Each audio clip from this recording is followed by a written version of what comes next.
नमस्कार दोस्तों, स्वागत है आपका मेरे चैनल कॉमिक्स लाइफ में। शुरू करते हैं मनोज कॉमिक्स की एक और मज़ेदार कॉमिक्स, कौन मरेगा पहले, पार्ट 2। घाटकी को सोचमग्न देख ओझा मंगलू व्यग्र स्वर में बोला, अब देर मत करो दरोगा जी, मेरा एक एक क्षण कीमती है। लेकिन अब तो अंधेरा हो चुका है, मैं सुबह का इंतज़ार नहीं कर सकता। अब तक तो वह भी खतरा भांप चुका होगा। अगर वह पहले वार कर बैठा तो मैं कुछ भी न कर पाऊंगा। ठीक है, मैं अभी आपको वहां लिए चलता हूं। और फिर उधर बेचैनी की हालत में अपने कमरे में चहलकदमी कर रहे डॉक्टर नागेश की आंखें अचानक ही नीली हो गई। दूसरे ही पल यह ओझा यहाँ भी आ पहुंचा। जब तक वह जिंदा है मैं सुरक्षित नहीं रह सकता। पहले मुझे ओझा को ही ठिकाने लगाना होगा। उधर जीप जैसे ही थाने से कुछ दूर पहुंची, अल्फ्रेड ने अपनी कार उसकी पीछे लगा दी। गंतव्य स्थान पर पहुंचकर इंस्पेक्टर घाटके ने जीप रोक दी और फिर यही वह जगह है जहां जग्गा मृत पड़ा था। ठीक है, अब तुम लोग जाओ, 3 घंटे बाद वापस आ जाना। लेकिन इंस्पेक्टर घाटके के मनोभावों को भांप ओझा मंगलू तुरंत बोल उठा, यह टक्कर मंत्र और शैतानी शक्ति के बीच होगी दरोगा जी। इसमें जरा सी भी चूक मौत का कारण बन जाती है। तुम इन बातों को नहीं समझोगे, अतः जैसा मैं कहता हूँ वैसा ही करो। ठीक है। इतना कहे इंस्पेक्टर घाटके डॉक्टर सोम के साथ जीप में बैठ लौट पड़ा। जीप के ओझल होते ही ओझा मंगलू ने अपने झोले में हाथ डाल भभूति निकाली और फिर कोई मंत्र पढ़ जमीन पर अंकित आकृति पर फेंक दी। भूम स्वाहा। अरे, यह बुढ़ा तो कोई चमत्कारी साधु लगता है। मुझे खामोशी से यह खेल देखना चाहिए। उधर मंत्र की चोट ने डॉक्टर नागेश को बुरी तरह तड़पा दिया। आह! दूसरे ही पल वह उठा और दरवाजा खोल बाहर निकल आया। लेकिन आप कहाँ जा रहे हैं डॉक्टर साहब? आपको कहीं जाने से पहले हमारे साहब से इजाज़त लेनी होगी। तभी ठक! आह! परंतु इससे पहले कि डॉक्टर नागेश दूसरे गार्ड को भी मौत की घाट उतारता, वह छलांग लगाकर दूर जा गिरा। उफ! फिर इससे पहले कि वह गार्ड संभल पाता, डॉक्टर नागेश किसी छलावे की तरह वहां से गायब हो गया। हे भगवान, यह डॉक्टर इंसान था या शैतान? मुझे फौरन इस घटना की सूचना साहब को देनी चाहिए। उधर इंस्पेक्टर घाटके डॉक्टर सोम के साथ अपने कक्ष में जाकर बैठा ही था कि फोन की घंटी बज उठी। अब कौन है? इंस्पेक्टर घाटके ने रिसीवर उठा अपने कान से लगा लिया। घाटके स्पीकिंग। साहब, मैं चंदर बोल रहा हूँ। फिर गार्ड चंदर ने जो कुछ कहा उसे सुन इंस्पेक्टर घाटके के मस्तिष्क में बिजली सी कौंध गई। कहीं इच्छाधारी नाग ने डॉक्टर का रूप तो नहीं धर रखा था? अगले ही पल वह स्वयं ही बुदबुदा उठा। इसका मतलब डॉक्टर नागेश ओझा मंगलू की तरफ ही गया है। यह क्या कह रहे हैं आप? तब घाटके सिपाही चंदर की सूचना के बारे में डॉक्टर सोम को बताते हुए बोला, हमें फौरन ओझा मंगलू के पास पहुंचना होगा। उसे डॉक्टर नागेश की असलियत बताना बहुत जरूरी है। You are right inspector. पर सवाल यह उठता है कि अगर डॉक्टर नागेश की जगह इच्छाधारी नाग ने ले रखी है तो डॉक्टर नागेश कहाँ है? इसका पता तो हम बाद में लगाएंगे डॉक्टर, फिलहाल तो हमें चलना चाहिए। हाँ, चलिए। फिर दोनों लंबे लंबे डग भरते हुए बाहर निकल गए।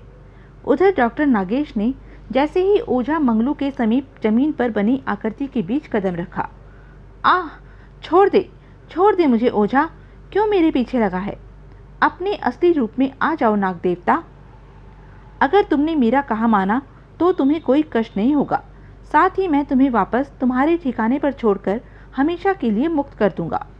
ओझा के विश्वास दिलाते ही, ले, मैं अपने असली रूप में आ गया। बोल, अब मुझे और क्या करना है? तब ओझा मंगलू अपनी बंद मुट्ठी नाग के सामने खोलता हुआ बोला, इस अमृत को पी जाओ नाग देवता। नहीं, घबराओ नहीं नाग देवता, मैं वचन देता हूँ तुम्हें इंसान की कैद से मुक्त कराऊंगा। तभी आहट हुई और ओझा मंगलू का ध्यान भंग हो गया। कौन? तुम? बस यही चूक ओझा मंगलू के लिए जानलेवा सिद्ध हुई। आह! सांप ओझा को डस हो गया, लेकिन तुरंत ही स्वयं भी निश्चल हो जमीन पर गिर पड़ा। आह! आहा! आखिरकार मेरी मुराद पूरी हो ही गई। हा हा हा हा। अगले ही पल, यह क्या कर रहा है मूर्ख? रुक जा मूर्ख, तू अपनी मौत को कहाँ ले जा रहा है? अब भी वक्त है। लेकिन अल्फ्रेड ने ओझा की तरफ कोई ध्यान नहीं दिया और जल्दी ही अल्फ्रेड झाड़ियों के पीछे जा ओझा की नज़रों से ओझल हो गया। और फिर थोड़ी देर बाद, ओह, अब मैं क्या करूं? ठीक तभी, अरे ओझा जी, क्या हुआ इनको? दूसरे ही पल इंस्पेक्टर घाटगे और डॉक्टर सोम लपक कर ओझा मंगलू के निकट पहुंच गए। ओझा जी, आपकी यह दशा कैसे हुई? लगता है नाग ने इन्हें भी नहीं बख्शा। इन्हें फौरन अस्पताल ले चलना चाहिए। तभी, तुम लोग मेरी चिंता छोड़ो, अब मैं बच नहीं सकता। जब तक मेरे शरीर में प्राण है, वह नाग मेरे मंत्र में कैद रहेगा। अतः मेरे प्राण छूटने से पहले उसे खत्म कर दो, वरना वह नाग तबाही मचा देगा। लेकिन नाग है कहाँ? एक दुष्ट आदमी उसे उठा ले गया है। और फिर ओझा मंगलू ने जैसे ही इंस्पेक्टर को उस दिशा की जानकारी दी जिधर अल्फ्रेड की कार गई थी, वह बोला, डॉक्टर, आप ओझा का ख्याल रखिए, मैं कार के पीछे जाता हूँ, अभी वह ज़्यादा दूर नहीं गया होगा। तत्पश्चात ओझा को डॉक्टर सोम की निगरानी में छोड़ इंस्पेक्टर घाटगे ने जीप पर सवार हो जीप उसी दिशा में दौड़ा दी जिधर अल्फ्रेड की कार गई थी। लगभग 10 मिनट की तूफानी दौड़ के बाद लगता है वह वही कार है जिसका जिक्र ओझा ने किया था। लेकिन वह आदमी कौन है और नाग का अपहरण कर कहाँ ले जा रहा है? कहीं वह उस मृतक का साथी तो नहीं जो बच निकला था? दूसरे ही पल इंस्पेक्टर घाटगे का संदेह विश्वास में बदल गया। हाँ, वह वही होगा, मुझे उसका पीछा करना चाहिए। उधर अल्फ्रेड अपनी सफलता की खुशी में इतना मगन था कि उसे पीछा किए जाने का तनिक भी आभास न हो सका।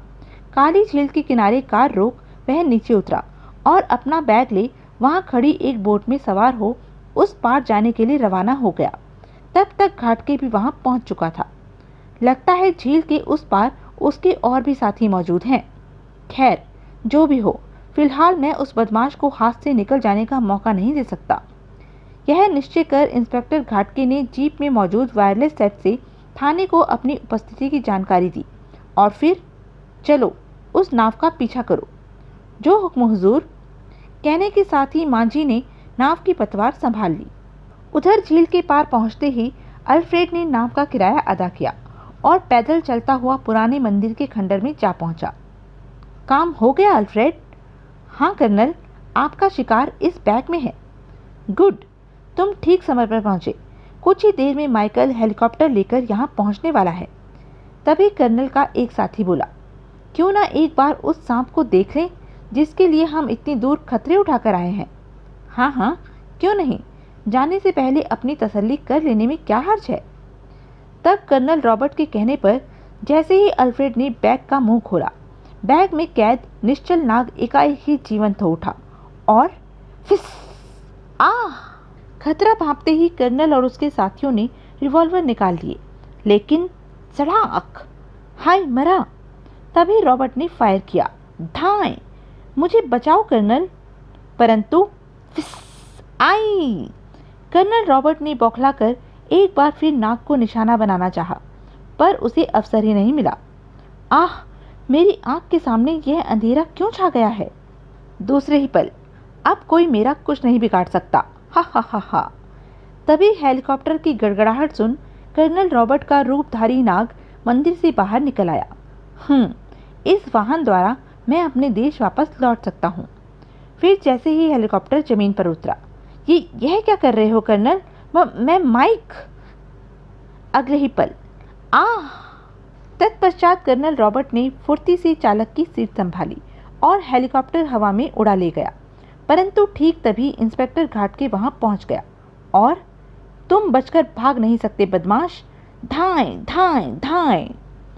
दूसरे ही पल, थोड़ी ही देर बाद, धड़ाम!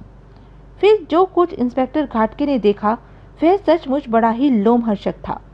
ओह, तो क्या वह इच्छाधारी नाग ही हेलीकॉप्टर उड़ा रहा था? थोड़ी ही देर बाद जब पुलिस दल वहां पहुंचा तो सब कुछ जलकर राख हो चुका था। यही है वह इच्छाधारी नाग जिसने हमारी रातों की नींद हराम कर दी थी, पर अब जलकर स्वाहा हो चुका है। हे भगवान, इतना लंबा सांप तो हमने कभी नहीं देखा। शुक्र है शहर में आया मौत का तूफान इसकी मौत के साथ ही रुक गया। पर अफसोस है हम ओझा मंगलू को नहीं बचा सके। और डॉक्टर नागेश का कुछ पता चला? उनका मृत शरीर उनके पलंग के नीचे से बरामद हुआ है। ओह! तो यह थी मनोज कॉमिक्स की एक मज़ेदार कॉमिक्स। ऐसी ही मज़ेदार कॉमिक्स के लिए बने रहें मेरे साथ और हाँ, मेरे चैनल को लाइक, शेयर और सब्सक्राइब करना ना भूलें। धन्यवाद।